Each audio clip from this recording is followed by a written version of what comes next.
অনেক অনেক দিন আগে এক গ্রামে পুটু গুটু নামে দুই ভাই বোন থাকতো। খাটের ওপর বসে পুটু গুটু আলোচনা করছে যে দাদা, অনেক দিন হলো আমি পিঠে খাইনি। গুটু অনেকক্ষণ ভাবার পর বলল, পিঠে বানাবো যে, কাঠ কই, চাল কই, গুড় কই, এইসব আমরা কোথা থেকে পাবো বোন? চল না দাদা, সিংহ মামার জঙ্গল থেকে কাঠ কেটে আনি। তারপর পুটু গুটু সিংহ মামার জঙ্গলে কাঠ কাটতে লাগলো। কাঠ কাটতে কাটতে পুটু বলল, দাদা, আমার কিন্তু ভয় লাগছে, সিংহ মামা চলে আসবে না তো? বলতে না বলতেই কোথা থেকে সিংহর গর্জন শোনা গেল। কেরা আমার জঙ্গলে কাঠ কাটছিস?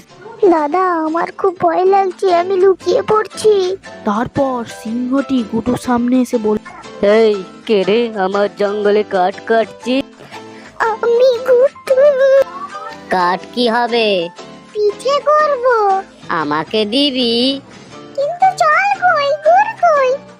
ওইসব নিয়ে তোকে ভাবতে হবে না, ওইসব আমি এনে দেব। তারপর সিংহ বাজারে গিয়ে হাজির হলো। তার গর্জন শুনে সব মানুষেরা পালিয়ে গেল। সে প্রয়োজন মতো চাল গুড় সব নিয়ে পুটুগুটুর ঘরে হাজির হলো। এরপর সিংহ বলল, এই পুটুকুটু, এই নে তোদের চাল গুড়। এখন আমি বাড়ি যাচ্ছি, সন্ধেবেলায় আসবো, আমার জন্য পিঠে তৈরি করে রাখবি কিন্তু। এরপর সিংহ ব্যাগটি রেখে সে সেখান থেকে চলে গেল। কিছুক্ষণ পর পুটুগুটু পিঠে তৈরি করতে শুরু করলো এবং পুটু খাচ্ছে আর গুটু খাচ্ছে, পুটু করছে গুটু খাচ্ছে, পুটু করছে গুটু খাচ্ছে। এরপর পুটু বলল, দাদা, সব পিঠে তো খেয়ে নিলাম, সিংহ মামার জন্য কই? এরপর গুটু বুদ্ধি করে বিশেষ ধরনের কয়েকটি পিঠে করলো আর পুটুগুটু চুবড়ির ভেতর লুকিয়ে পড়ল। এরপর সিংহ মামা এসে সেখানে হাজির হলো এবং গর্জন করলো পুটুগুটুকে ডাকার জন্য। কিন্তু কেউ যখন ছিল না, তখন সে ভাবলো একাই সেই পিঠে খাবে।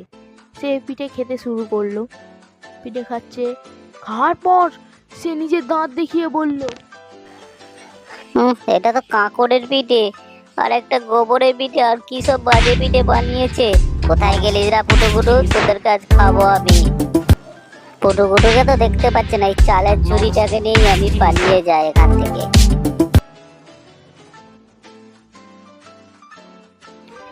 চালের ঝুড়ি নিয়ে যখন সিংহ মামা জঙ্গলে পৌঁছালো, তখন চুবড়ির ভেতর থেকে পুটু বলল, দাদা, আমার খুব পাঁদ পেয়েছে।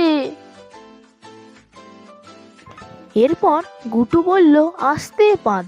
কিন্তু পুটু এমন জোরে পাঁদ মারলো, সিংহ ভয় পালিয়ে গেল আর পুটু গুটু চুবড়ি থেকে বাইরে আসলো এবং তারা সুখে শান্তিতে